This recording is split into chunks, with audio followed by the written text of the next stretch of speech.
మంచిది. ఈ ఉదయకాలం ఆయన రక్తము చేత విమోచించబడిన ప్రజలముగా ఆయన ఇచ్చిన ఆజ్ఞ ప్రకారం ఆత్మతోనూ సత్యముతోనూ ఆరాధించటానికి, ఆయన్ను జ్ఞాపకం చేసుకోవడానికి వచ్చిన పరిశుద్ధులందరికీ కూడా నా హృదయపూర్వకమైన వందనాలు తెలియచేస్తూ ఉన్నాను. ఆరాధించడముతోనే మన బాధ్యత తీరిపోదు. ఏ దేవుణ్ణైతే ఆరాధిస్తున్నామో ఆ దేవునికి తగినట్టుగా మనమున్న స్థలాల్లో జీవించటం ద్వారా దేవునికి మహిమ, దేవుని కొరకు సాక్షులుగా బ్రతకాలి. అదే మన ముందున్న సవాలు. అలా బ్రతకాలి అంటే దేవుని బోధ వినాలి. దేవుని బోధ ఎంత బాగా వింటే అంత బాగుపడతాం. బాగా వినకపోతే బాధపడతాం. ఇదే కారణం. మనం బాగుపడడానికి, మనం బాధపడడానికి ఒకటే ఒక కారణం. దేవుని వాక్యాన్ని బాగా వినేవారు జీవితకాలములో బాగుపడతారు. దేవుని వాక్యం బాగా విననివారు, లక్ష్యము చేయని వారు జీవితకాలములో బాధపడతారు. అందువల్ల ఆరాధించిన మనం మరికొద్దిసేపు శ్రద్ధగా దేవుని మాటలు విని మనం మేలు పొందుకొని మన ఆత్మీయ జీవితంలో పురికొల్పబడి మనం వెళ్దాం. మంచిది.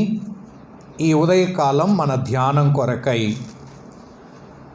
16వ కీర్తన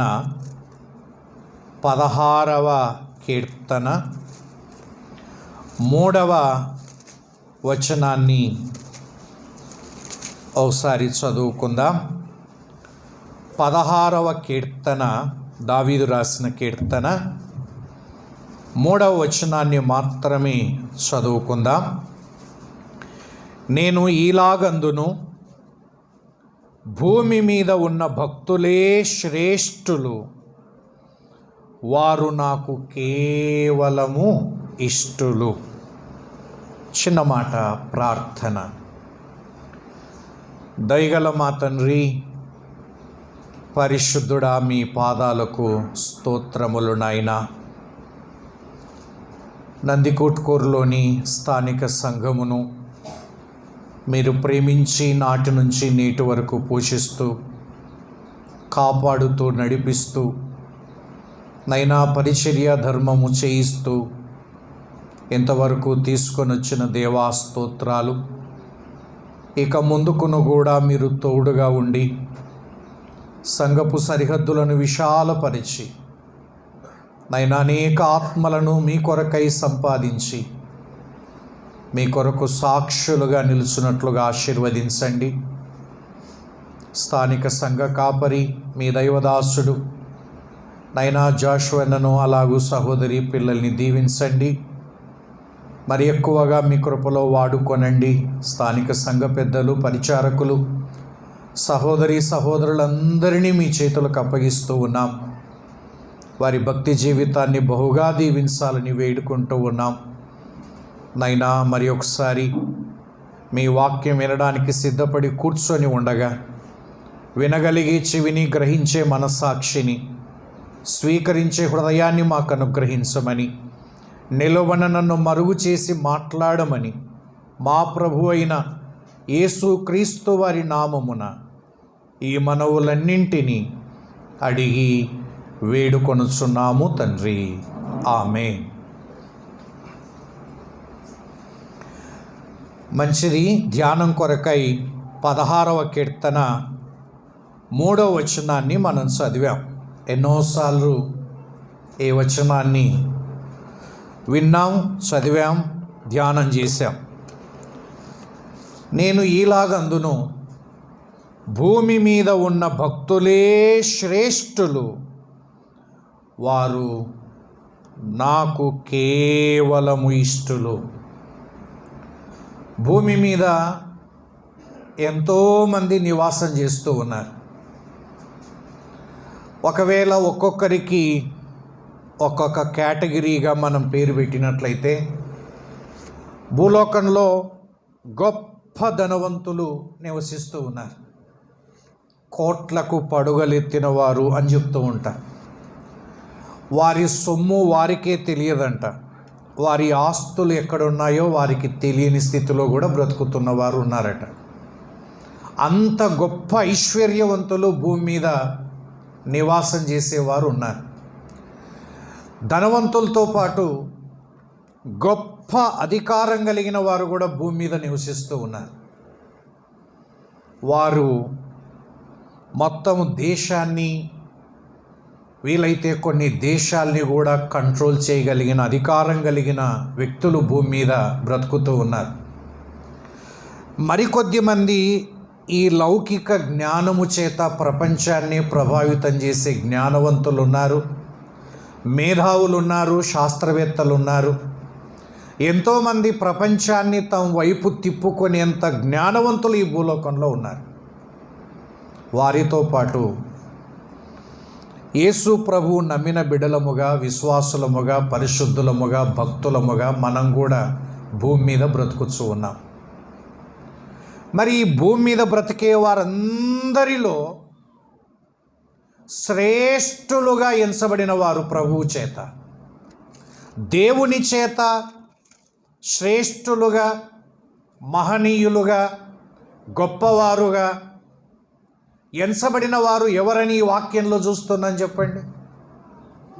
దేవుని యొక్క దృష్టి ఎవరి మీద ఉంది భూలోకంలో అంటే, లోకస్తులముగా ఐశ్వర్యవంతుల గురించి, అధికారము కలిగిన వారి గురించి, ఈ యొక్క గమనించండి, ఇటువంటి వ్యక్తుల గురించి మనం ఆలోచన చేస్తున్నాం. కానీ దేవుని యొక్క ఆలోచన, ప్రభు యొక్క తలంపు మన కొరకే తన ప్రాణాన్ని అప్పగించి సంపాదించుకున్న భక్తులే ఆయనకు కేవలం ఇష్టలు. భక్తులే ఆయన దృష్టిలో గొప్పవారు. నమ్ముతావా? నువ్వు అక్షరముక్కరాని పామరుడివైనా, కటిక పేదవాడివైనా, యేసుక్రీస్తు దృష్టిలో ఒక విశ్వాసిగా, పరిశుద్ధుడిగా, ఒక భక్తుడిగా నీవే ఆయన దృష్టిలో శ్రేష్టమైన వ్యక్తి. ఇది ఆలోచన చేయాలి. నిజమే, భక్తుల గురించి అప్పుడప్పుడు మనం వింటూ ఉంటాం, సద్భక్తితో బ్రతకను ఉద్దేశించువారు హింస నొందుదురు అని. భక్తులకు ఈ లోకంలో కష్టాలు ఉన్నమాట వాస్తవమే, శ్రమలు ఉన్నాయి, ఇబ్బందులు ఉన్నాయి. అయితే ఇంకొక మాట, నికార్సైన భక్తులకు, అసలైన భక్తులకు లోకములో కూడా ఒక గొప్ప స్థానమే ఉంది అని అర్థమవుతుంది. ఇది ఎన్నడూ మర్చిపోవద్దండి. ఒక ఐశ్వర్యవంతునికి లేని స్థానం లోకములో కూడా ఒక భక్తునికి ఉంది. ఇటువంటి సంఘటనలు పరిశుద్ధ గ్రంథములో చాలా ఉన్నాయి. ఉదాహరణకి పితరుల కాలములో నిర్గమాకాండములో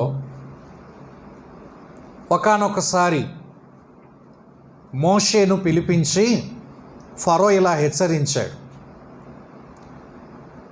నా యొద్ద నుండి పో, భద్రము సుమి, నీ ముఖము నాకెప్పుడు చూపించొద్దు, నీ ముఖము నాకు కనబడిన రోజున నువ్వు చచ్చిపోతావు అన్నాడు. యు గెట్ అవుట్ అన్నాడు. మోషే నాయకుని పిలిపించి, దైవజనుని పిలిపించి హెచ్చరించిన మాటలు, ఇక చాలు, ఇక నా సముఖములో నుండి బయటికి వెళ్ళిపో, ఇక నా ముఖాన్ని కూడా ఎప్పుడు నువ్వు చూడకూడదు, చూచే దినము నువ్వు చచ్చిపోతావు అన్నాడు. మోషే అన్నాడు, అది సరే, ఇక నేనెన్నడూ నీ ముఖమును చూడను అన్నాడు. నీ ముఖము నాకు చూపించొద్దు అని గెంటేసిన ఫరోని ఒకరోజు రాత్రి దేవుని దాసుని పిలిపించాడు. ఏ రాత్రో తెలుసా? ఆ రాత్రి ఐగుప్తంతా మహాఘోష పుట్టిన రాత్రి. ఆ రాత్రంతా ఏ ఇంటిలో చూసిన కేకలు, ఏడ్పులు, పెడబొబ్బలు. ఫరో ఇల్లు మొదలుకొని చెరసాల్లో ఉన్న ఖైదీ కుమారుని వరకు జ్యేష్ఠుని శవాలు ముందర పెట్టుకొని ఏడుస్తూ ఉంటే ఆ దేశ ప్రజలందరూ ఫరో దగ్గరికి వచ్చారు. అయ్యా, ఇంకా ఏముందని చూస్తున్నావు? ఐగుప్తు దేశమంతా సర్వనాశనం అయిపోయింది, దయచేసి వాళ్ళను పంపండి, ఇంకా మీనమేషాలు లెక్కించొద్దు, ఇంకా మిగిలింది ఏమీ లేదు మన దేశంలో, ఐగుప్తంతా పాడైపోయింది, నాశనమైందంటే ఆ రాత్రే మోషే అహరోన్లను ఫరో పిలిపించాడు.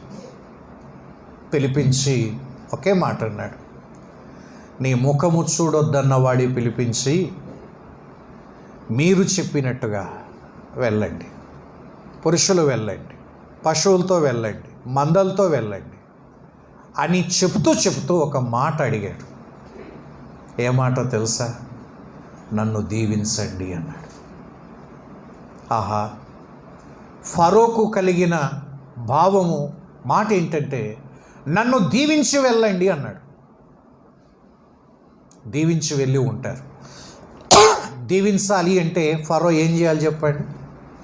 తల దించాల. మోషే అహరోన్ల ఎదుట ఫరో తల దించుకోగా మోషే చేతులెత్తి దీవించాడు. ఏమి భాగ్యం! భక్తుని యొక్క భాగ్యం.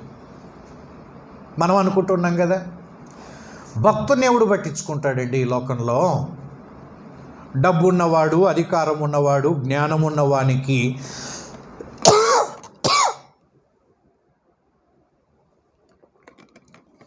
ఉన్నంత విలువ భక్తునికి ఎవరిస్తారనుకుంటారు కదా.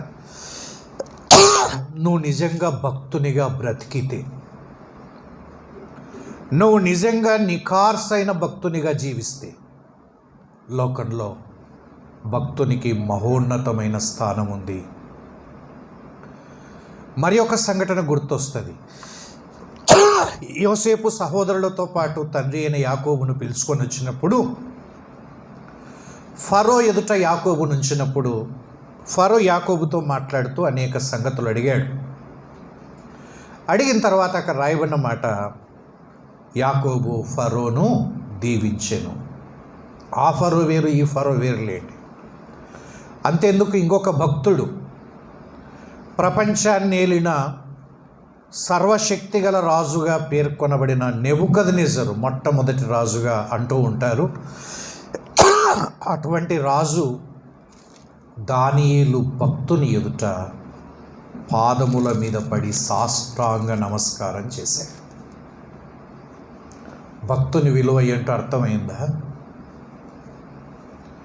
ప్రపంచాన్ని ఏలిన సార్వభౌమాధికారి అయిన నెబుకద్నెజరు దానియేలు పాదముల మీద సాష్టాంగ నమస్కారం చేశాడు. భక్తునికున్న స్థానాన్ని గుర్తుపట్టండి.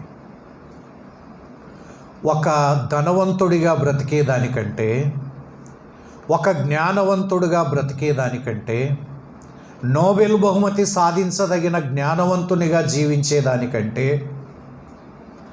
ఒక అధికారాన్ని పొంది బ్రతికేదానికంటే ఒక భక్తునిగా బ్రతకడం ఈ లోకంలో అది శ్రేష్టమైనది అని నమ్మండి. ఈ భూలోకంలో దేవుని దృష్టిలో భక్తులే కేవలం శ్రేష్ఠులు. అలాగైతే భక్తి ఈ లోకంలో అన్నిటికంటే శ్రేష్టమైనది. ఒక్క మాట చదివి మళ్ళొద్దాం.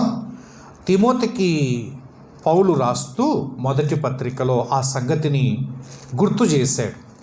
తిమోతికి వ్రాసిన మొదటి పత్రిక 4వ అధ్యాయం 4వ అధ్యాయము 8వ వచనాన్ని ఒకసారి చూద్దాం. చూడండి, 8వ వచనం. శరీర సంబంధమైన సాధకం కొంచెం మట్టుకే ప్రయోజనకరమగును కానీ దైవభక్తి, ఆ మాట పట్టుకోండి, దైవభక్తి ఇప్పటి జీవం విషయములోను రాబోవు జీవం విషయములోను వాగ్దానముతో కూడినదైనందున అది అన్ని విషయములలో ప్రయోజనకరమగును.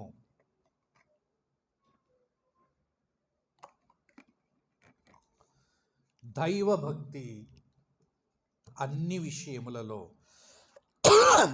ప్రయోజనకరమగును. అన్ని విషయాల్లో, ఇహలోకంలోనూ రాబో విషయంలో. అసలుకు బైబిల్లో వ్రాయబడిన వాగ్దానాలన్నీ దేవుని పిల్లల కోసమే, వేరొకరి కోసం కాదు.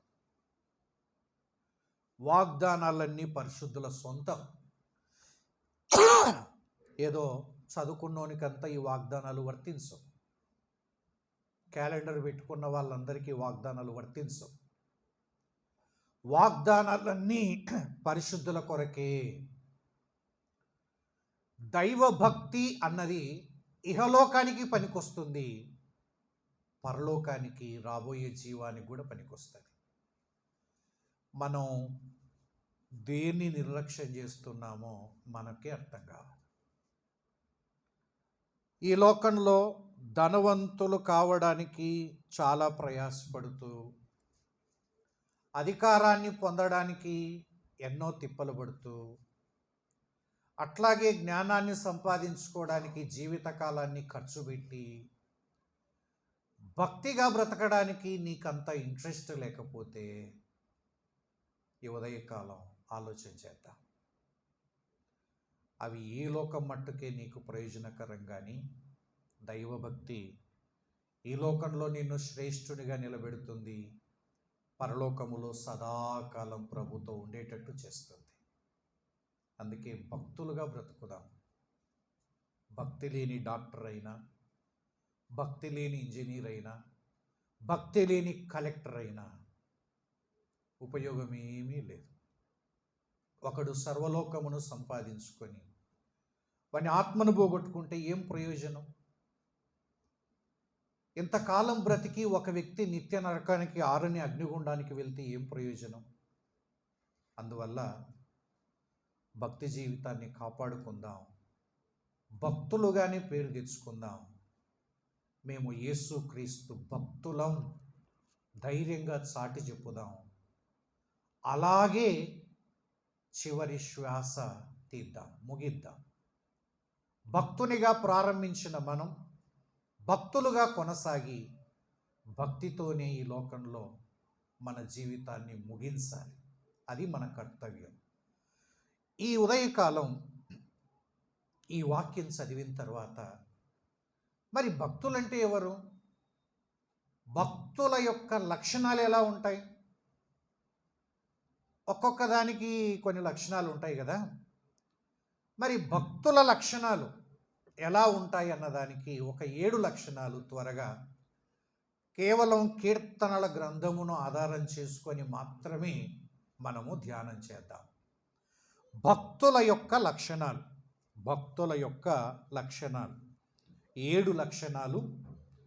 వాటిని మనకు వర్తింపజేసుకుందాం. మన భక్తి జీవితం అలా ఉందో లేదో పరిశీలన చేసుకుందాం.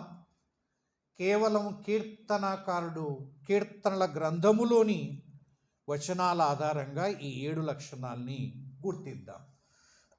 మొట్టమొదటి లక్షణం చూద్దాం. చూడండి, 30వ కీర్తన, దావీదు రాసిన కీర్తన, 30వ కీర్తన 4వ వచనాన్ని చదువుదాం. చూడండి, 4వ వచనం.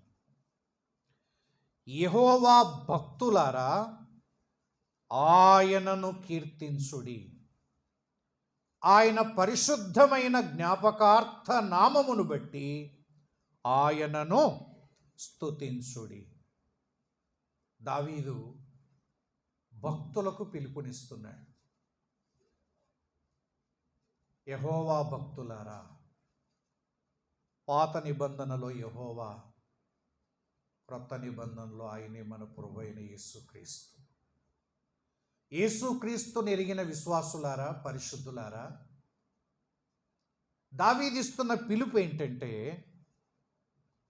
యెహోవా భక్తులారా ఆయనను కీర్తించుడి. తరువాతి వచనం చివరి భాగంలో ఆయనను స్తుతించుడి. దేవుని భక్తులైతే ఈ పని చేస్తారు. ఆయనను కీర్తిస్తారు, ఆయనను స్తుతిస్తారు. మరి భక్తులకు సలహా ఇస్తున్న ఈ భక్తుని యొక్క తీర్మానం ఏంటో తెలుసా? ఒక్కసారి చదువుదాం. 146వ కీర్తన. ఈ భక్తుని యొక్క సంగతి ఏంటి? అందరికీ సలహా ఇస్తున్నాడు కదా. 146వ కీర్తన మొదటి 2 వచనాలు. యెహోవాను స్తుతించుడి, నా ప్రాణమా యెహోవాను స్తుతింపుము. నా జీవిత కాలమంతయు నేను యెహోవాను స్తుతించెదను. నేను బ్రతుకు కాలమంతయు నా దేవుని కీర్తించాను. ఆయన ఆ పని చేసిన తర్వాతనే మనకు చెప్తున్నాడు. ఆయన స్తుతించకుండా, కీర్తించకుండా భక్తులను ప్రేరేపించేవాడు కాదు. దావీదు యొక్క తీర్మానం ఏంటంటే 2 పదాలు అక్కడ మనం గుర్తిస్తాం. నా జీవిత కాలం అంతయు. ఒకవేళ ఆ పదం సరిగ్గా అర్థం కాకపోతే కింద రాశాడు, నా బ్రతుకు కాలం అంతయును. అంటే నేను ఈ 2 పనులు చేయకపోతే ఏమని అర్థం అంటే చచ్చిపోయినానని అర్థం. నేను బ్రతికి ఉండగా దేవుణ్ణి స్తుతించకుండా ఉండను, దేవుణ్ణి కీర్తించకుండా ఉండను. బ్రతుకు కాలములో కష్టాలు రావా? బ్రతుకు కాలములో రోగాలు రావా? బ్రతుకు కాలములో ఇబ్బందులు రావా? వాటితో దీనితో సంబంధం లేదు. స్తుతించటానికి దేవుడు ఏం చేశాడా అని కాదు, నువ్వు ప్రాణముతో ఉండడమే దేవుడు చేసిన గొప్ప మేలు. చాలామంది ఆయన్ను స్తుతించటానికి కారణాలు వెతుకుతూ ఉంటారు. ఎందుకు ఈ స్తుతి కూడిక? మనమంతా లోకాన్ని బట్టి బేరీజు వేస్తూ ఉంటాం. ఇది నాకు మేలు జరిగింది, ఇది నాకు మేలు జరిగింది. దావీదు యొక్క మాటల్లో మనం గుర్తించదగింది ఏంటంటే, బ్రతుకుచుండడమే గొప్ప మేలుగా. నువ్వు బ్రతికినావు అంటేనే దేవుని స్తుతించాలా. దేవుడు ఏం చేయాల్సిన పని లేదు.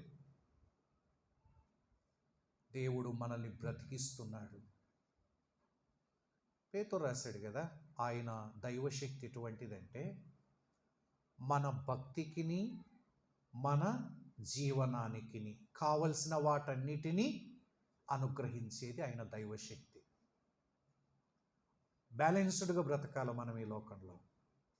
భక్తి జీవితాన్ని పోగొట్టుకోకూడదు. ఈ లోకంలో బ్రతికేటప్పుడు కూడా 10 మంది శభాష్ అనేటట్టుగా బ్రతకాలి. కొంతమంది భక్తి పేరు చెప్పి 10 మందిలో సరిగ్గా బ్రతకలేని వారు చాలామంది ఉన్నారు. కొంతమంది బ్రతుకు మీద మనసు పెట్టి భక్తినే గాలి కొదిలేసిన వారు ఉన్నారు. చాలా కేర్ఫుల్గా ఉండాలి. Balanced people are blessed people అంటారు. దేన్ని ఎంతవరకు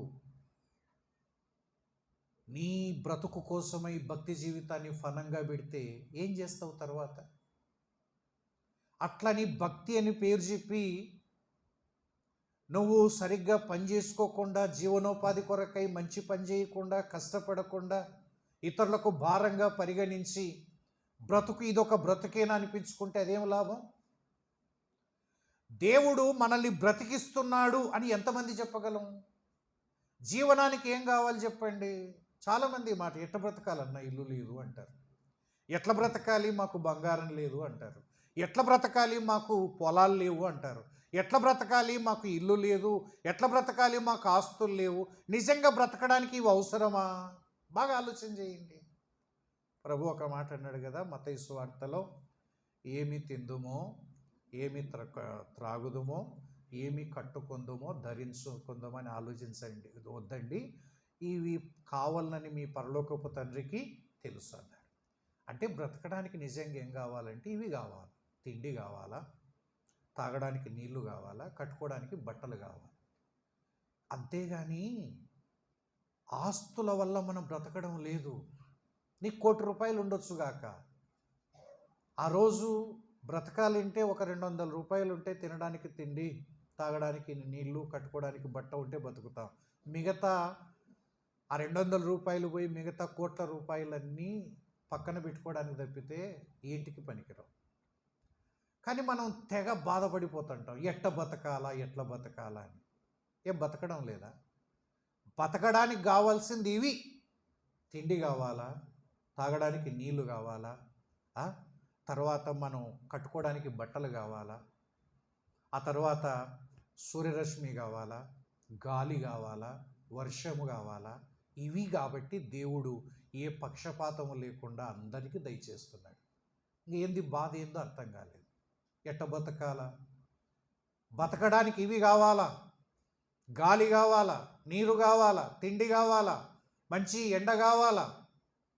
జీవనానికి కావలసినవన్నీ దేవుడు అనుగ్రహిస్తూనే ఉన్నాడు. కాబట్టి కొత్తగా ఏం అక్కర్లేదు దేవుణ్ణి స్తుతించటానికి. మనం కారిస్తే, ఆస్తిస్తే, పొలం ఇస్తే, ఇండ్లు ఇస్తే దేవుణ్ణి స్తుతిస్తామంటూ ఉంటాం కదా. ఒక్క మాట, దేవుణ్ణి స్తుతించాలంటే హృదయము కృతజ్ఞతతో నిండిపోవాలి. ఒకరు చెప్పకుండానే నోట్లో నుంచి దేవుణ్ణి స్తుతిస్తాయి. బహుశా స్తుతించడంలో ర్యాంక్స్ ఇస్తే దావీదే ఫస్ట్ ర్యాంక్ వస్తాడేమో దేవుణ్ణి స్తుతించడంలో. కారణం ఏంటంటే ఆయన హృదయం ఎప్పుడు కృతజ్ఞతతో నిండిపోయింది. ఇప్పుడు సమయం దొరికినా ప్రభువా నేను ఎంతటి వాడను, నా కుటుంబం ఏ పాటిది, నన్ను ఈ స్థితిలో పెట్టావు. ఆ కృతజ్ఞత లేకపోతే ఎవడు ఎప్పుడు దేవుణ్ణి స్తుతించలేడు. ఎన్ని మేళ్ళు చేసినా కానీ పొందుకోవడం మర్చిపోవడం, గెటింగ్ ఫర్ గెటింగ్, అంతే. తీసుకోవడం మర్చిపోవడం, అసలు గుర్తే లేదు కదా. మాటికి దేవుడు నాకేం చేశాడంటావు. దావీదు యొక్క ప్రాణానికి ఇచ్చిన హెచ్చరిక ఏంటంటే, నా ప్రాణమా మర్చిపోవద్దు, బీ కేర్ఫుల్. ఆయన చేసిన ఉపకారాల్లో దేనిని మర్చిపోవద్దు. కీర్తన ఎప్పుడు పాడతాం? కీర్తన అంటే పాట. యాకోబు రాశాడు కదా, మీలో ఎవరికైనాను సంతోషము కలిగినా వాడు ఏం చేయాలా? కీర్తన పాడు. ఎప్పుడు సంతోషం కలుగుతుంది? ఎప్పుడన్నా సంతోషంగా ఉంటేనా కీర్తన పాడి. అయిపోయా. ఎప్పుడు పోయిందో మనస్ఫూర్తిగా నవ్వుకొని, మనస్ఫూర్తిగా సంతోషంగా బతికి ఎన్ని రోజులైందో కదా. జీవిత కాలములో 90% ఏడవడానికి, విచారపడడానికి తప్పితే ఏంటికి పనికి రాకుండా పోతుంది. ఎప్పుడు కీర్తనలు పాడతావు? కీర్తన పాడదురంటే అంత ఎసులుబాటు లేదులేనా మాకు ఇంకా కీర్తనలు పాడేంత వెసులుబాటు ఉంటే ఇటు ఉండేటోళ్ళమా? ఏమక్క అంటే, ఏం చేస్తామన్నా, ఏమంటే తప్పదు కాబట్టి ప్రార్థనకు వచ్చినాం, కానీ కీర్తనలు పాడేంత స్తోమత లేదులేనా. ఏమక్క అంత బాధ అంటే, అదే అన్న ఇంటికి పోతే తెలుస్తుంది, ఆ బర్రె పాలు ఇవ్వడంలే 3 రోజులే. ఎంత పెద్ద పెద్ద కారణాలు చూడండి.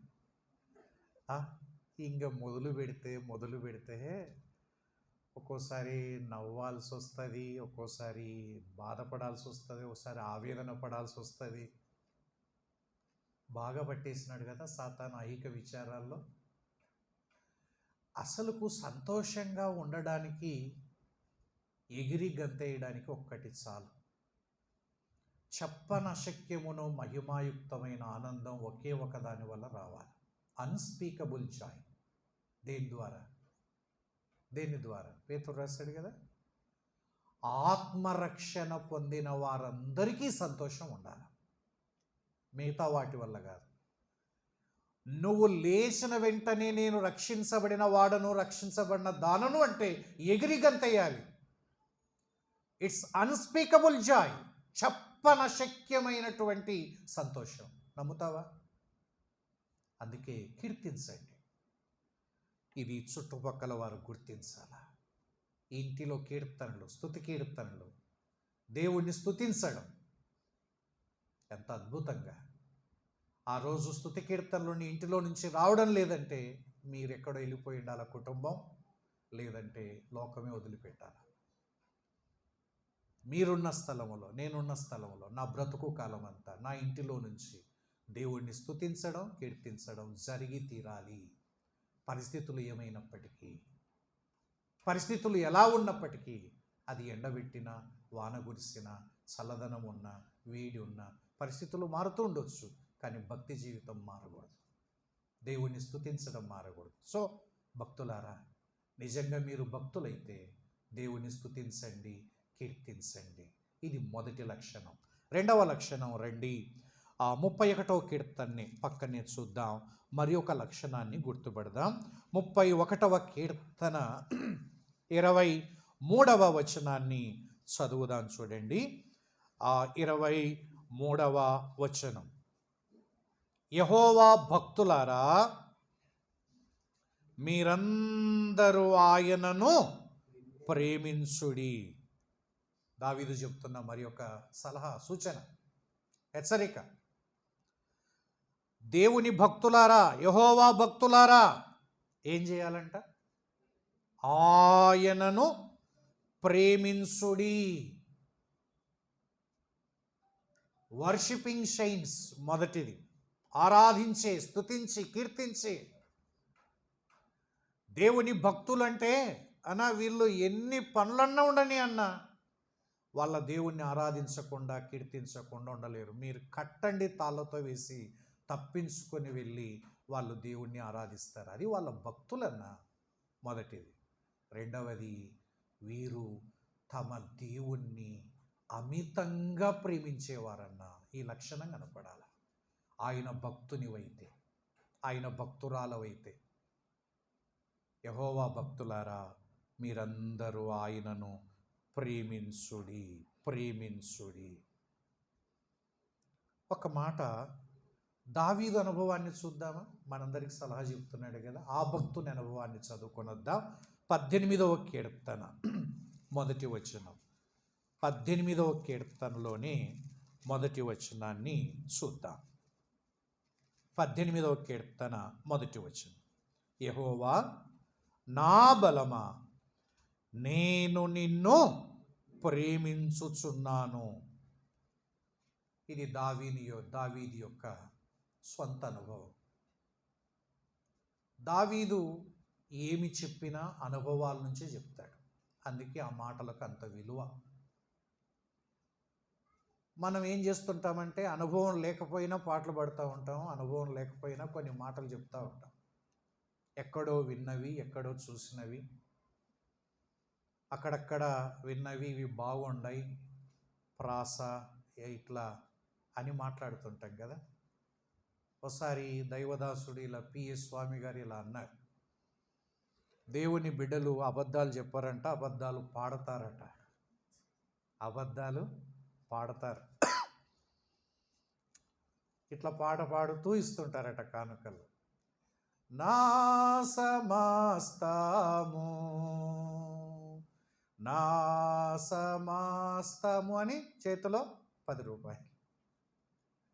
నిజంగా ఇది నీ సమస్తమేనా? ఎందుకంటే ఆ పాట నిజంగా సమస్తం ఇచ్చిన వ్యక్తి బహుశా రాసి ఉండొచ్చునేమో అనిపిస్తుంది. కొంతమంది భక్తుల అనుభవాల్లో నుంచి కొన్ని పాటలు వచ్చింటాయి. అది నేను నేర్చుకోవడం వల్ల నా అనుభవం కాదు అది. దావీదు అటువంటి భక్తి కాదు, అనుభవ జ్ఞానం. దావీదు భక్తి అనుభవ జ్ఞానం. మన చదువు ఇప్పుడు ఒక్క అనుభవ జ్ఞానాన్ని కూడా నేర్పించడం లే, అంత థియరీనే, ప్రాక్టికల్స్ ఒక్కటి కూడా లేదు చూడండి. అందుకే చదువులు పెద్దగా అయినాయి కానీ ఒక్కనికి కూడా ఒక సామర్థ్యం లేదు. ఏం చదువుతుండవురా, డిగ్రీ, నోట్స్ చూస్తే ఒక్క పదమన్నా సరిగ్గా రాసింటా అంటే లే. కారణం ఏంటంటే వాని పేరు వారు రాసుకోవడానికి సామర్థ్యం లేదు. చూస్తేనా ఈ క్వాంటిటీ పెరిగింది కానీ క్వాలిటీ లేదు. మన జీవితాల్లో కూడా భక్తి థిరిటికల్గానే సాగుతుంది కానీ ప్రాక్టికల్స్ నిల్లు.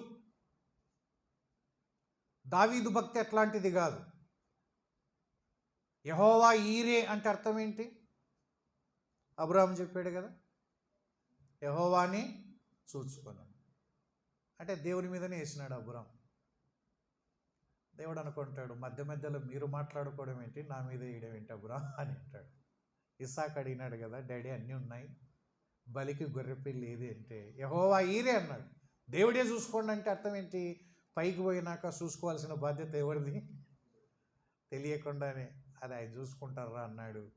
దేవుడు దాన్ని తయారు చేసి ఆడబెట్టాల, ఈ పొట్టేల్ని ఆడబెట్టాలా పెట్టి మళ్ళీ అబ్రాహాంకు చూపించి అన్నీ రెడీ చేసి పెట్టినాడు. అంటే తగిన సమయం వచ్చినప్పుడు దేవుడే చూసుకుంటాడు. వాక్యం విన్నాం, థియరీ ఇక్కడ అయిపోయింది. ఇంటి పోయిన తర్వాత ప్రాక్టికల్స్. ఏమండి టీ చేద్దామంటే పాల ప్యాకెట్ లేదు అంటే నువ్వు లోపల కూర్చొని యెహోవా ఈరే అన్నావు. ఈరే లేదు గీరే లేదు, మర్యాదగా తేపో, లేకుంటే ఆడదిచ్చేది. వాక్యం ఇంటివి కదప్ప, దాని టైం వచ్చినప్పుడు వస్తాయిలంటే అవెన్నో సుత్త సుల్ల కానీ మర్యాదగా చెప్తాడా, పోయి ఇంత ప్యాకెట్ తెస్తే టీ చేస్తూ ఓకే యెహోవా ఈరే ఇక్కడ కూర్చుంటే ఆడవుతుంది. అది మందిరంలో బాగుంటుంది, ఇంట్లో బాగుండదు. చెప్తాడా చూడు, నువ్వు ప్రతిదానికి యెహోవా ఈరే ఆడ కూర్చుంటే కాదు, ముందు పాల ప్యాకెట్ తెస్తే సరిపోతుంది. అంటే భక్తి ఎక్కడి వరకు? మందిరం వరకే, మన ఇంట్లో లేదు అనుభవ జ్ఞానం. దావీదు అటువంటి వాడు కాదు. దావీదు అందరికంటే అన్నిటికంటే దేవుణ్ణి ఎక్కువగా ప్రేమించి భక్తులకు సలహా ఇస్తున్నాడు, మీరందరూ ఆయన్ను ప్రేమించండి. మరి మన ప్రేమ ఎట్లా ఉంది?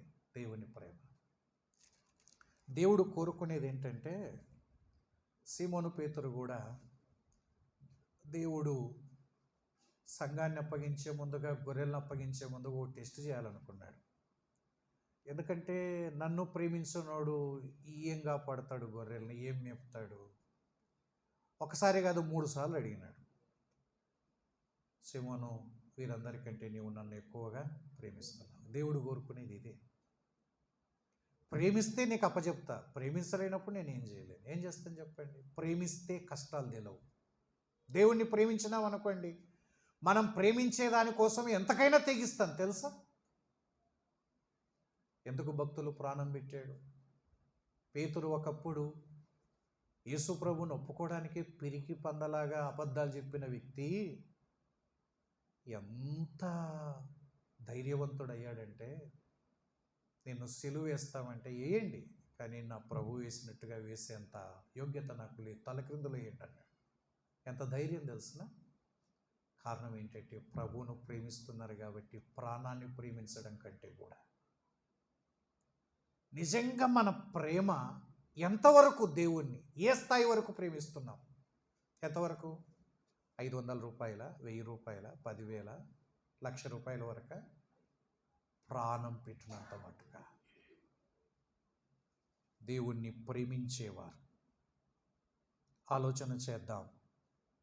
నేటి దినాల్లో, అంత్య దినాల్లో ఏ ప్రేమికులు ఎక్కువైనారో తెలుసునా? పౌలు ఎప్పుడో రాశాడు, అంత్య దినాల్లో అపాయకరమైన కాలాలు వస్తాయా, అందులో మనుషులు ఇట్లా తయారవుతారు చూడని చెప్పి. మొదటిది స్వార్థప్రియులు.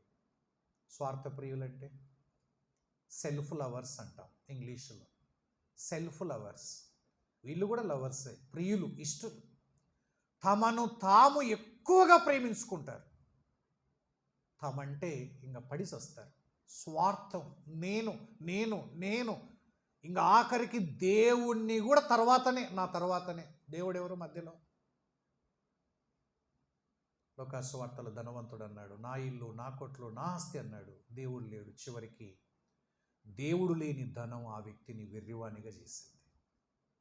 జరగబోయేది ఇదే. దేవుణ్ణి పక్కన పెట్టి సంపాదించుకున్న ధనం మనల్ని ఏం చేస్తుంది? ఒక రోజున యూ ఫూల్ అనేటట్టు చేస్తుంది, వెర్రివాణిగా చేస్తుంది. నమ్ముతావా? పక్కనే ఉంది ధనాపేక్షులు, లవర్స్ ఆఫ్ మనీ, డబ్బును అమితంగా ప్రేమించేవారు. ఆఖరికి దేవుని కంటే సుఖాన్ని ప్రేమించేవారు. దేవుని దగ్గరికి రావడానికి ఎండ ఎక్కువ ఉందనో, వర్షం వస్తుందనో, గాలి రాదనో, లాస్ట్కి ఈ స్థితికి వచ్చాం కదా. ఒక మాట, నువ్వు ఎవరిని ప్రేమిస్తున్నావు? మన కొరకు ప్రాణం పెట్టిన ప్రభువు కంటే ప్రేమించదగిన వ్యక్తులు కానీ ఈ లోకంలో ఏదీ లేదు. అందుకే పౌలు కొరింథీయులను చాలా గట్టిగా హెచ్చరించాడు. మీలో ఎవడైనను ప్రభువును ప్రేమింపకపోతే వాడు శాపగ్రస్తుడునుగాక అన్నాడు. ఎంత కఠినాతి కఠినమైన మాట. కారణం ఏంటంటే ఆయన అంతగా నిన్ను ప్రేమించి నీ కొరకు తన ప్రాణాన్ని పెడితే ఆయన్ను ప్రేమించటానికి నువ్వు మీనమేషాలు లెక్కిస్తావా? ప్రభువును ప్రేమించడం చేత కాకపోతే నువ్వేం భక్తుడివి, నువ్వేం భక్తురాలివి? కనీసం నీ పిల్లలతో పోటీ పడాడా దేవుడు? కనీసం నీ పనులతో సాటి రాడా దేవుడు?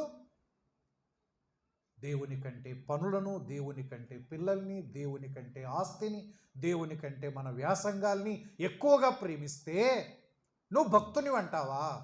ఎవరి భక్తులు వారిని ప్రేమిస్తారు కదా. నువ్వు యేసయ్య భక్తుడివైతే, భక్తురాలివైతే యేసుని ఎంతగా ప్రేమిస్తున్నావు? రెండవ లక్షణం, ఆయన భక్తులు ఆయన ప్రేమిస్తారు. మొదటి లక్షణం, ఆయన భక్తులు ఆయన్ని ఆరాధిస్తారు. మూడవ లక్షణం చూద్దాము రండి. 34వ కీర్తన 9వ వచనాన్ని చూద్దాం. 34వ కీర్తన 9వ వచనం. యెహోవా భక్తులారా ఆయన యందు భయభక్తులు ఉంచుడి, ఆయన యందు భయభక్తులు ఉంచువానికి ఏమీయు కొదవలేదు. యెహోవా భక్తులారా, దావీదు రాసిన కీర్తనే ఏమంటున్నాడు? ఆయన యందు భయభక్తులు ఉంచండి. మూడవ లక్షణం ఏంటో తెలుసా? భక్తులు అంటే దేవునికి భయపడువారు అని అర్థం. భక్తులు. నీకు దేవుని భయము లేకపోతే నువ్వు భక్తుడివే కాదు, భక్తురాలివి కాదు. విచిత్రం ఏంటంటే అన్నిటికీ భయపడుతూ దేవుని భయము లేకుండా బతుకుతున్నాం. మనుషులకు భయపడతాం, చిన్నదానికి భయపడతాం, కాందానికి భయపడతాం, రోగానికి భయపడతాం. ఒక చిన్న మాట, నమ్మకం లేదు అంటే ఇంకా గడగడగా వణికి చేస్తాం.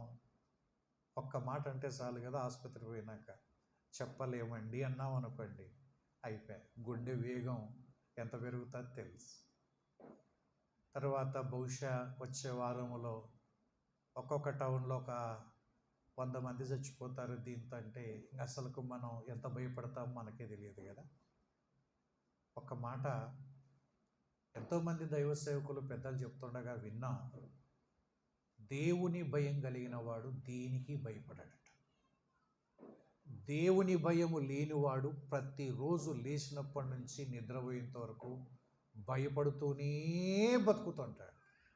నేను అంటాను, భయపడుతూ బ్రతికే బతుకు ఏం బతుకు? ఎన్నాళ్ళు బతుకుతావు? అట్లా ఎన్నాళ్ళు బతుకుతావు? ఎంత భయపడుతూ బ్రతుకుతూ ఉంటే తెలిసిన అనారోగ్యం వస్తుంది. నమ్మండి. పిరికి వాళ్ళములాగా బ్రతకడానికి కాదు ప్రభువు మనల్ని రక్షించింది. ప్రభు చెప్పాడు ఇవన్నీ జరుగుతాయి లోకంలో, కానీ ఒకటే ఒక మందు. మీ హృదయాలు కలవరపడకుండా ఉండాలి అంటే నా యందు విశ్వాసం ఉంచండి. ఇంతే, ఒకటే ఒక మందు. భయాలు పోవాలి అంటే మన నమ్మకం అంతా దేవుని మీద. ఏమన్నా అంత ధైర్యంగా ఉన్నామంటే, కానీ అన్న ఏం చేద్దాం, నా దేవుడు నాకు తోడుగా ఉన్నాడు, ఆయన ఏం చేస్తాడో ఆయన అన్నీ ఎరిగినవాడు, ఆయన నాకు మేలు చేస్తాడు, జరగనివ్వండి. నీ ధైర్యం ఉంది చూడండి, అది ప్రభువును బట్టి రావాలి. నువ్వు భక్తుడివైతే, భక్తురాలివైతే ప్రాణం పోయే ముందుగా కూడా ఈ ధైర్యం కనపడాలా. షడ్రక్ మేషక్ అబేద్నెగో వారిలో కనిపించిన ధైర్యం నెబుకద్నెజరు అన్నారు. ఆ క్షణములో ధైర్యం కాదు కదా, కాళ్ళ మీద పడాలి. ఆ క్షణములో తల ఎత్తుకోకూడదు. కానీ వారి ధైర్యం, మేము పూజిస్తున్న మా దేవుడు ఎవరో మాకు తెలుసు, ఆయన సమర్థుడైన దేవుడు, మీకు తెలిదేమో కానీ మాకు తెలుసు, అందుకే ఈ ధైర్యం. మేము ఈ బొమ్మకు మొక్కం, నువ్వేం చేసుకుంటావో చేసుకో. ఎంత ధైర్యం! ధైర్యం చదువుకుంటే రాదు, ధైర్యం ఆస్తి ఉంటే రాదు. చాలామంది ఇట్లా అనుకుంటున్నారు. ఆదిమ సంఘములో పేతురు యోహాన్ల ధైర్యం చూసి వాళ్ళు ఆశ్చర్యపోయినారు. ఎట్లొచ్చింది ధైర్యం? చదువులేని పామరులు, ఏ జీవనోపాధి ఉన్నది విడిచిపెట్టి వచ్చిన వాళ్ళు, చేపలు అమ్ముకొని బతికే వాళ్ళు, అది పోయింది. సాంఘిక హోదా లేనివారు, ఆస్తులు లేవు, వెండి బంగారాలు లేవు, ఎట్లా ఈ ధైర్యం వచ్చింది? ఏమా ధైర్యం తెలిసిన? ఇంకా జాలైనా మీరు ఈ పట్టణం అంతా దేవుని మాటలతో నింపినారు. మర్యాద చెప్తున్నాం, ఇక నుంచి యేసు నామమున మాట్లాడడానికి కానీ సువార్త ప్రకటించడానికి కానీ నోరెత్తకుండా ఉండాలి. బీ కేర్ఫుల్, గెట్ అవుట్ అన్నారు. వాళ్ళు అన్నారు, మీ మాట మీరు చెప్పారు, దేవుడు మాట దేవుడు చెప్పాడు, మీ మాట వినటం న్యాయమా, దేవుని మాట వినటం న్యాయమా? మీరే చెప్పండి. వాళ్ళకి క్వశ్చన్ వేసి చెప్పండి, మీరే చెప్పండి. మీరు బెదిరిస్తున్నారు కదా చెప్పొద్దని. ఎవరి మాట వినాలా? మేము మీ మాట వినాలనా, మా దేవుని మాట వినాలనా? వాళ్ళు ఏం చెప్పకపోయేసరికి వీళ్ళు అంటున్నారు, మేము చెప్తున్నాం వినండి. అలా చెప్పకుండా ఉండలేము అన్నారు. నీ ఇష్టం, ఏం చేసుకుంటావు చేసుకో, మేము ఉండలేము. మీరు ఉండమంటున్నారు, చెప్పకుండా ఉండండి అంటున్నారు, మా చేత కాదు. ఎంత ధైర్యం వచ్చింది? వాళ్ళు బాగా ఆలోచన చేసినారు, ఇంత ధైర్యం వీళ్ళకి ఎట్లొచ్చింది? How is it possible? వాళ్ళు గుర్తుపెట్టారు, వీరు యేసుతో కూడా ఉండినవారు, యేసును ప్రేమించినవారు. మనకు కూడా అలాంటి ధైర్యంతో బ్రతకాల. లోకంలో దేనివల్ల మనకు ధైర్యం రాదు. నువ్వు చేసే ఉద్యోగం వల్ల ధైర్యం రాదు. అది ఎప్పుడు ఉంటుంది, ఎప్పుడు ఊడుతుందో తెలియదు. అందుకే తెలిసిన, ఉద్యోగం పోయిందంటే తల్లకిందులు అయిపోయే వాళ్ళు ఉన్నారు కొద్దిమంది. ఎందుకంటే వాడి నమ్మకం అంతా ఉద్యోగమే. ఇంకా దర్జాగా ఉద్యోగం వచ్చింది, బతికినంత కాలం బతుకుతుంటామని. ఇదే గ్యారెంటీ కాదు. ఇల్లు కట్టుకున్నావు, ఇంటిని బట్టి ధైర్యమా? ఒక్క భూకంపం కదిలిందనుకోండి అయిపోయాయి. ఇవి కాదు. దీనివల్ల నువ్వు ధైర్యంగా ఉందామంటే ఉత్తది. ఎప్పుడు ఏ పరిస్థితి వస్తుందో తెలియదు కదా, మనం ఊహించలేము కదా ఇట్లా ఉంటుందని. ఎప్పుడన్నా అనుకున్నామా? ఎట్లా వస్తాయి తెలియవు. ఇటువంటి పరిస్థితుల్లో మన ధైర్యం చెడిపోకుండా ఉండాలి అంటే దేవుని యందలి భయము కలిగి ఉండాలి. భయం, దేవుని భయం ఉందా? నిజంగా నేను నీకు తీర్పు తీర్చలేను, నాకు తీర్పు తీర్చలేను, భయం ఉందా? ఒక కలెక్టర్ మీటింగ్ పెట్టినాడు అనుకోండి, మమ్మల్ని రమ్మన్నాడు అనుకోండి, ఒక ఆయన కింద పనిచేసి గవర్నమెంట్ సర్వెంట్స్గా ఆయన 6 గంటలకు సాయంత్రం వస్తాడంటే అందరినీ 5 గంటలకే కుప్పేసింటారు. ఎవరైనా 6 గంటల తర్వాత వచ్చినాడు అంటే ఏం కలెక్టర్ అంటే భయం లేదా అంటారు. రుజువు, కొన్ని గుర్తులు కనిపిస్తూ ఉంటాయి. దేవుడు అంటే భయం అంటే అర్థం ఏంటంటే, మనం విని విని విని సర్దుకుపోతుంటాం కదా. ఎవరైనా సకాలానికి రండి అంటే ఒక్కోసారి అలర్జీ మాదిరి అనిపిస్తుంటుంది కదా. ఏంటి వీళ్ళు మాటి మాటికి, ఎప్పుడోసారి వస్తాం కదా, మీ సొమ్మేం పోతుంది. ఎవరి సొమ్మేం కాదు, నీ క్షేమం కోసం. మళ్ళీ చెప్తున్నాను, మీరు బాధపడ్డా మీ క్షేమం కోసం. ఇన్ని సంగతులు నేర్చుకుంటున్నాం కదా, ఇది సరి చేసుకోలేమా? ప్రశాంతంగా 5 నిమిషాల ముందర అందరూ మోకాల్లోని టైం కోసం ఎదురు చూస్తూ 9 గంటలంటేనే ప్రారంభ ప్రార్థన చేస్తామంటే ఏం ఇది సాధ్యం కాదా? ఈజ్ ఇట్ నాట్ పాసిబుల్ అనుకుంటే సాధ్యమవుతుంది. కానీ నిర్లక్ష్యం, ఏమవుతుంది లేప్ప, ఏమవుతుంది, ఏమి కాదు. అది దేవునికి నువ్వు గౌరవం ఇచ్చినట్టు కాదు. భయపడాలి, వనకాల.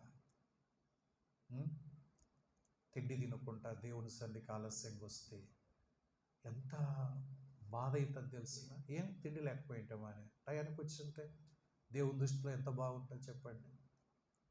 అందుకే ఈ విషయాల్లో మనస్సాక్షినే అడగాల, వేరే వాళ్ళని అడగకూడదు. Yes, it's correct. దేవుని ఎదుట సకాలంలో ఉండడం, దేవుణ్ణి గణపరచడం అని నీకు తోస్తే వెంటనే మారు మనసు పొందాలి. మారు మనసు అంటే నేదేదో నమ్మనోళ్ళకు చెప్పేది అనుకుంటాం. భక్తుడు అన్నాడు, ప్రతి విశ్వాసి ప్రతి నిత్యం మారు మనసు పొందుతూనే ఉండాలి. ప్రతి విశ్వాసి. ఈరోజు దేవుడు నాతో ఏం మాట్లాడినాడు, నన్ను ఎప్పుడు గద్దించినాడు, అప్పుడే మనసు మార్చుకోవాలి. చచ్చేంత వరకు, క్రీస్తు సారూప్యం వచ్చేంత వరకు నా మనసు మారుతూనే ఉండాలి. అందుకే దేవుని వాక్యం వినే, అందుకే చెప్తున్నాను, దేవుని యందు భయము కలిగి ఉండాలి. భయం ఉంటే పాపం చేయం. గుర్తుపెట్టుకోండి, ఒకటే ఒక కారణం. పాపం చేయకూడదని అందరూ అనుకుంటారు, అనుకోని వాడు ఎవడు లేడు. కానీ ఎవరు పాపం చేయకుండా ఉండారు అంటే ఎవరైతే భయం కలిగి ఉంటారో, దేవుని భయం, వారికి మాత్రమే సాధ్యమవుతుంది, వారికి మాత్రమే సాధ్యం. యోసేపు అన్నాడు అన్నదమ్ములు చూసి, మీరు ఎందుకు అట్లా భయపడతారు, ఎందుకు అట్లా వణుకుతున్నారు? మీరు నాకేం చేసినారో తలుచుకొని మీరు మిమ్మల్ని ఏం చేస్తానని బాధపడుతున్నారు కదా. మీకు నాకు తేడేంటో తెలుసునా? మీకు దేవుని భయం లేకుండా నాకు అట్లా చేసినారు, కానీ నాకు దేవుని భయం ఉంది కాబట్టి మీకు అట్లా చేయను. డోంట్ వరీ, భయపడొద్దండి, భయపడొద్దు అన్నలారా. మిమ్మల్ని ఏమి చేయను, పైపిచ్చు మిమ్మును మీ కుటుంబాన్ని నేను పోషిస్తాను, హామీ ఇస్తున్నాను. కారణం ఏంటి తెలుసునా? నేను దేవుని భయపడతాను. మీకంటే భయం లేదు, పాడు లేదు. తీసుకుపోయి సొంత తమ్ముని నేను చూడకుండా గుట్టలో వేశారు. నేను తెచ్చిన అన్నం తినుకుంటా ఎంత ప్రాధేయపడినా పైకి లేపలేదు. దేవుని భయం ఉంటే ఇట్లా చేస్తారా? బయట వర్తకులు పోతుంటే వస్తువు నమ్మినట్టు సొంత సోదరుని అమ్మినప్పుడు మీకేమైంది? దేవుని భయం, ఏ భయం లేదు. అందుకే చెడుతనం చేసినారు, గుంటలో వేసినారు, ఒక వస్తువు అమ్మినట్టుగా అమ్మేసినారు.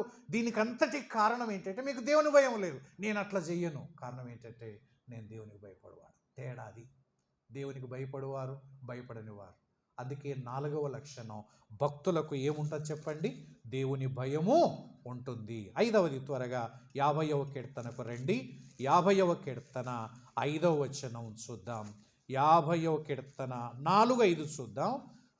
సరిగ్గా సరిపోతుంది, 4-5 కలిసి ఉన్నాయి కదా.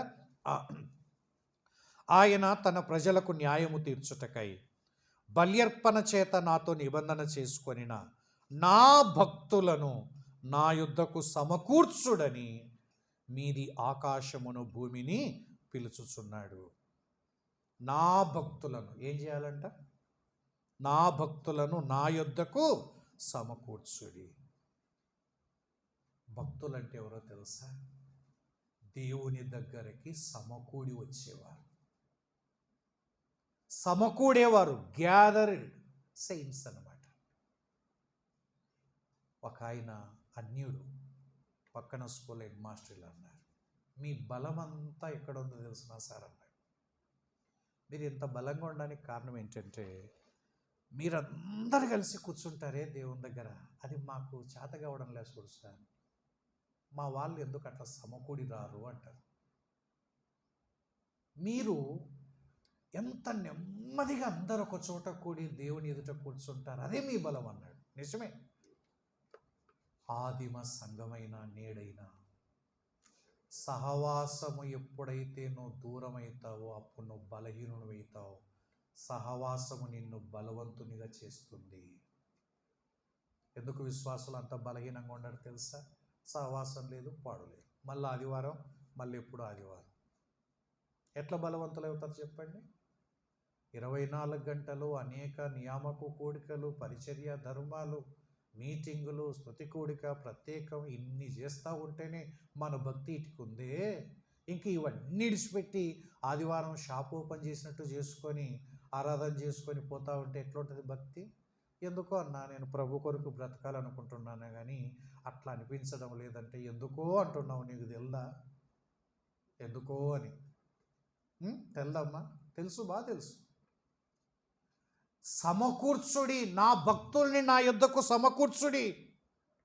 నువ్వు దేవుని భక్తుడివి, దేవుని భక్తురాలవైతే దేవుని దగ్గరికి ఎందుకు రాలేకపోతున్నావు, సమకూడలేకపోతున్నావు? కోడి పిల్లలు కోడి పెట్టవైతే కోడిపెట్ట కొక్కనగానే ఎన్ని గింజలు తింటున్నా ఇడిచిపెట్టి కోడిపెట్ట దగ్గరికి పిల్లలు పరిగెత్తుకొని వస్తాయి. చూసారా? నేను చాలాసార్లు చూసినాను. గింజలు బాగా తింటుంటాయి కోడిపిల్ల, ఆ కోడిపెట్ట ఎక్కడో అంత దూరంగా ఉంటుంది. కొనగానే అన్ని వదిలిపెట్టి తకీమని రెక్కల క్రిందికి వస్తాయి. ఇటువంటి లక్షణం భక్తులకు ఉండాలి. పాత నిబంధనలో ఒక బూర ఊదగానే ఆ బూర శబ్దం వినగానే అందరికీ దగ్గరకు వచ్చేస్తారట. అట్లాగే దేవుని పిలుపు వినగానే దేవుని పిల్లలు ఎక్కడున్నా కానీ ఒక్క క్షణంలో సమకూడేవారు. ఇది లక్షణం.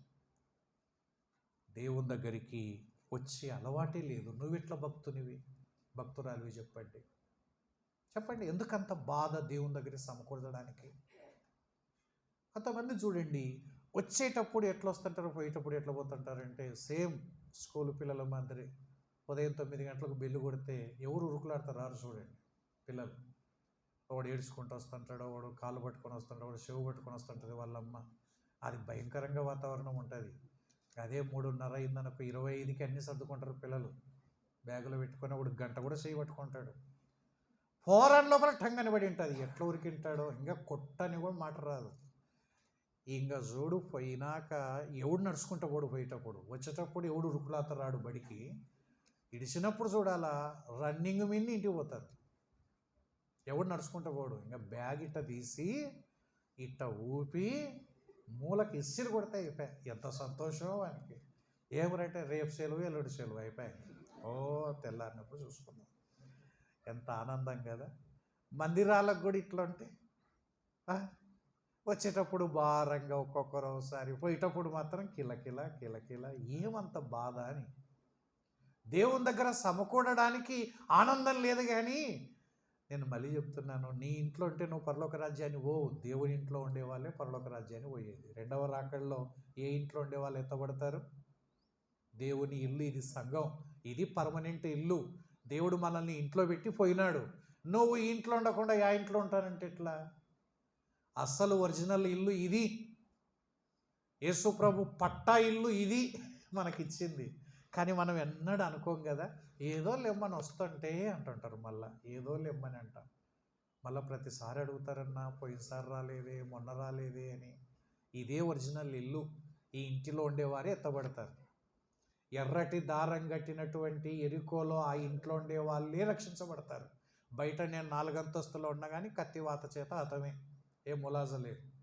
ఏ ఇల్లు క్షేమకరం కాదు ఈ లోకంలో. ఒకటే ఒక ఇల్లు, యేసుక్రీస్తు రక్తమని ఎర్రటి దారం కట్టబడిన సంఘములో ఉన్నవారు మాత్రమే క్షేమంగా ఉంటారు. ఉండండి ఆయన ఇంటిలో, సమకూరండి. ఆయన భక్తులైతే ఆయన దగ్గరికి సమకూరుతారు. ఎన్ని విషయాల్లో సమకూరాలు తెలిసిన త్వరగా ఒకట్లా చూడండి. లూకాసు వార్త 21:38. లూకాసు వార్త 21:38. లూకాసు వార్త 21:38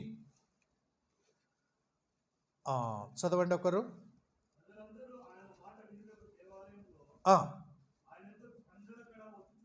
ఎప్పుడు వచ్చినారు ఆయన దగ్గరికి? ఆయన మాట వినడానికి సమకూడాల. రేపు దేవుని వాక్యం వినబడుతుందంటే ఎక్కడున్నా దేవుని బిడ్డలు ఏ స్థలములో ఉన్నా చక్క చక్క చక్క చక్క చక్క. నేను చూడలేదు కానీ విన్నా. అమెరికాలో ఒక ఆయన పోయిచ్చిన ఏం చెప్పాడన్నా, అమెరికాలో కూడికలు ఎట్లుంటాయంటే 5 నిమిషాల ముందుగా అటు పోయినామంటే అసలు కూడిక ఉందా లేదన్నట్టు ఉంటుందట. ఏమట్లా ఎక్కడున్నా 5 నిమిషాల్లోనే పిట్టల మాదిరి వస్తారన్న. 5 నిమిషాల్లోనే కరెక్ట్ టైంకి అందరు నిండిపోతారు. మళ్ళీ 5 నిమిషాల తర్వాత ఒక్కరు అక్కడ ఉండరన్న. అంటే ఎంత బ్యాలెన్స్డ్గా ఉంటారంటే టైం బ్యాలెన్స్డ్. మనం అటలే వస్తే 3 గంటల ముందు వచ్చేది. ఇంకా మీటింగ్ అయిపోయినాక గంటలు ఇట్లే. అట్లా కాదు కదా. దేవుని దగ్గర ఆయన మాట వినడానికి సమకూడాల. తర్వాత ఇంకొక సందర్భంలో చదవండి. అదే 8వ అధ్యాయం 24, లూకాసు వార్త 8వ అధ్యాయం 24వ వచనం. లూకాసు వార్త 8:24. లూకాసు వార్త 8:24 ఏముంది చదవండి.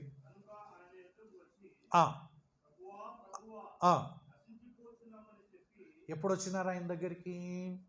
అపాయం వచ్చినప్పుడు, ఆపద వచ్చినప్పుడు ప్రభు దగ్గరికి వచ్చారు. వచ్చే సందర్భాలు చూడండి. ఎన్నిసార్లు సమకూడాలనో చూడండి. ఆయన మాట వినడానికి ఆయన దగ్గరికి వచ్చారు. ఆపద కలిగినప్పుడు ఆయన దగ్గరికి వచ్చారు. స్వస్థత కలగాలన్నప్పుడు ఆయన దగ్గరికి వచ్చారు. ఇట్లా చదువుకుంటూ పోయినామనుకోండి, ఆరాధించటానికి ఆయన దగ్గరికి వచ్చినారు. ఎన్నిసార్లు ఆయన దగ్గరికి సమకూడి రావాలి. ఏమి రాలేదంటే బాగలేదనే కదా రమ్మన్నది. ఆరోగ్యం బాగలేదు, ఆ స్థితిలోనే కదా నేను రమ్మన్నది. బాగు చేయడానికే కదా దేవుడు రమ్మన్నది. బాగులేదని ఇంటికాడ కూర్చుంటే బాగుపడతావా? బాగులేని వాళ్ళు ఆయన దగ్గరికి వచ్చి బాగుపడి వెళ్ళారు. ఎప్పుడు ఈ కారణం చెప్పొద్దండి, బాగులేమని రాలేదని. బాగుపడ్డం కోసమే రావాలి. బాగుపడడానికి రావాలి, ఆపద సమయంలో రావాలి, మాట వినడానికి రావాలి, ప్రార్థన చేయడానికి రావాలి, వాక్యం వినడానికి రావాలి. ఎన్ని సందర్భంలో ఆయన దగ్గర సమకూడాలి. ఇది 4వది. 5వది ఒక చదివి వదిలేద్దాం. 97వ కీర్తన 10వ వచనం. 97వ కీర్తన 10వ వచనం. భక్తుల లక్షణాలు ఆలోచన చేస్తున్నాం. 97వ కీర్తన 10వ వచనం. యెహోవాను ప్రేమించు వారలారా, చెడుతనమును అసహించుకొనుడి, తన భక్తుల ప్రాణములను ఆయన కాపాడుచున్నాడు. ఏమర్థమవుతుంది? భక్తులంటే ఎవరు? దేవుని చేత కాపాడబడేవారు అని అర్థం. నీ సెక్యూరిటీ అంతా ఎవరు తీసుకున్నారు? నువ్వు భక్తునివైతే, భక్తురాలివైతే నీ సెక్యూరిటీ బాధ్యత దేవుడే తీసుకున్నాడు. నమ్ముతావా? భక్తుల ప్రాణమును కాపాడుచున్నాడు. మన ప్రాణాలు కాపాడబడ్డాయి అంటే దేవుడు కాపాడాడు తప్పితే మనం చేసుకున్న వాటి వల్ల కాపాడబడ్డము లేదు. ఇవన్నీ పై కనిపించేవి. అసలు సంగతి మన ప్రాణమంతా, మన జీవము ఆయనలో దాచబడింది. భయపడొద్దండి. మన ప్రాణానికి వచ్చిన ముప్పేమీ లేదు. మళ్ళీ చెప్తున్నారు, అందుకే శిష్యులు భయపడలేదు. శిష్యుల్ని చంపడానికి పెద్ద సంగతే వాళ్ళకి ఆనాటి కాలంలో. పౌలును చంపడానికి వాళ్ళకి ఏమన్నా పెద్ద సంగతే? కానీ దేవుడు అనుమతించేంత వరకు కొట్టినారు, దెబ్బలు కొట్టినారు, కానీ ప్రాణం తీయలేకపోయినారు. కారణం ఏంటంటే జీవం వాళ్ళ చేతిలో లేదు. నేను మళ్ళీ చెప్తున్నాను, మన జీవం కరోనా చేతిలో లేదు, మన జీవం శత్రువుల చేతిలో లేదు. దేవునికి స్తోత్రం. నా కాలగతులు ఆయన యందు ఉన్నాయి. మై టైమ్స్ ఆయనలో ఉన్నాయి. నీ ప్రాణానికి వచ్చిన ముప్పేమీ లేదు. విశ్వాసులను కాపాడువాడు. ఏమిచ్చి కాపాడుతాడు? ఆయన ఎందు భయభక్తుల వారి చుట్టూ తన దూతను కావలి ఉంచి. నీకు అర్థమైంది? అనుభవం లేకొచ్చింది ఎప్పుడన్నా? ఎవరిని కావలి పెట్టినాడు చెప్పండి మన చుట్టూ? ఎక్కడికి పోయినా దేవదూత. దేవదూత అంటే ఎవరు? ఒక దేవదూత ఎంతమందిని చంపినారని విన్నాం? 1,00,000. అప్పుడే కొంచెం అటు ఇటు చెప్పండి. ఒక దేవదూత ఎంతమందిని సంహరించినాడంటే 1,80,000 దగ్గరికి వచ్చినాములే. 1,85,000 80,000 మందిని అంటే ఇంకా మనిషి ఒక ఇద్దరు గన్మెన్లు పెట్టుకొని ఎట్టబోతుంటాడు? మినిస్టర్ ఎమ్మెల్యే రోడ్డు మీద చేతులు ఎట్ట పట్టుకొని పోతుంటాడు. మనం ఎట్ట పోవాలా? ఎంత టీవీగా పోవాలా? మనం దిక్కులేని వాళ్ళ మాదిరి పోతుంటాం. దిక్కులేని ఉంటాడు చూడు, ఏవునికి దిక్కులేడా ఏమి లేనట్టుగా వణుక్కుంటా భయపడుకుంటా. ఎందుకంత భయం? నీ చుట్టూ దేవదూతను పెట్టి దేవుడు కాపాడుతున్నాడు. అంటే భక్తులు అనగా ఎవరంటే భద్రపరచబడిన వారు అని గుర్తుపెట్టుకోండి. ఇది 5వది. 6వది 116వ కీర్తన 15వ వచనం. 116వ కీర్తన 15వ వచనాన్ని చూద్దాం. 116వ కీర్తనలో ఒక తలంపు చూద్దాం. 116, 15. మరణం అంటే దీని అర్థం ఏంటంటే ఆయన భక్తులు దేవుని దృష్టిలో విలువైన వారు అని అర్థమవుతుంది. విలువైన వారు ఎందుకంటే విలువ పెట్టి కొన్నాడు కాబట్టి మనకు ఆ విలువ వచ్చింది. ఎందుకు వచ్చింది విలువ? ఆయన అమూల్యమైన రక్తాన్ని చెందించి మనల్ని కొన్నాడు. ఒకవేళ లోకం దృష్టిలో నీకే విలువ లేదేమో, కానీ మనల్ని కొన్న ప్రభు దృష్టిలో మనంత విలువ ఎవ్వనికి లేదు ఈ లోకంలో. ఈ లోకంలో మనం అందరం కూర్చున్నాం, ఒక అధికారి వస్తే పక్క జరగండి అంటాడు. కానీ దేవుడు అంటాడు, ఒక భక్తుడు వస్తే అందరూ పక్క జరగండి, ధనికులు పక్క జరగండి, మీరు పక్కకు బా, భక్తుని రా నాయన అంటాడు. ఎంత విలువ తెలుసా దేవుని దృష్టిలో? భక్తుల మరణం ఎవరికి పట్టదు, కానీ దేవునికి. స్టెఫెను రాళ్ళతో కొట్టి చంపబడతా ఉంటే క్రీస్తు నిలబడ్డాడట. కూర్చోడానికి ఆయన చేత కాకపోయింది. నా భక్తుడు వస్తున్నాడు, నా భక్తుడు నా కోసం నిలబడ్డాడు, నా భక్తుడు రక్తం గారుస్తున్నాడు, నా భక్తుడు నా కోసం ఇదిగో నిలబడ్డాడు, నా భక్తుడిని తీసుకురావాలని ఆతృత కలిగి నిలబడ్డాడు. ఎంత విలువ చూడండి, ఎంత విలువ! భక్తులు విలువైన వారు. చివరిది 7వది 145వ కీర్తన. రండి చివరిది చూద్దాం. 145వ కీర్తన 10 నుండి 12 వచనాలు అని చూసుకోండి.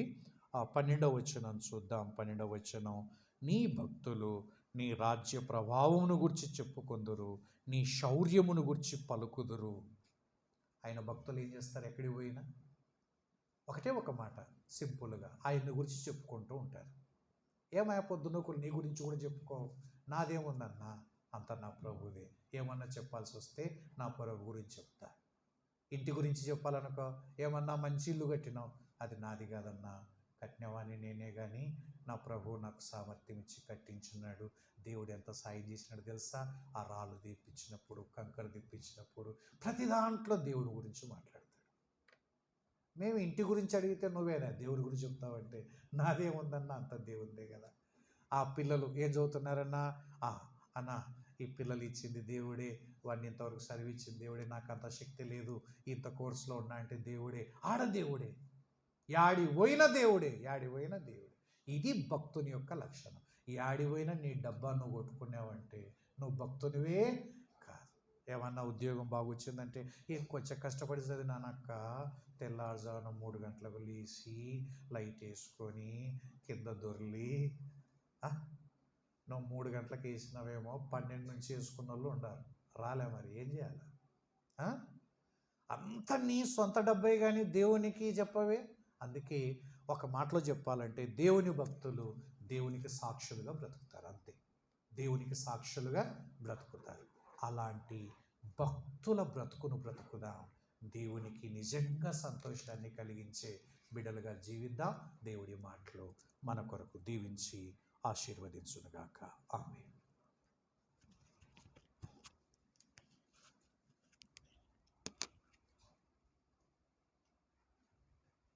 అందరూ తలవంచండి, ప్రార్థన.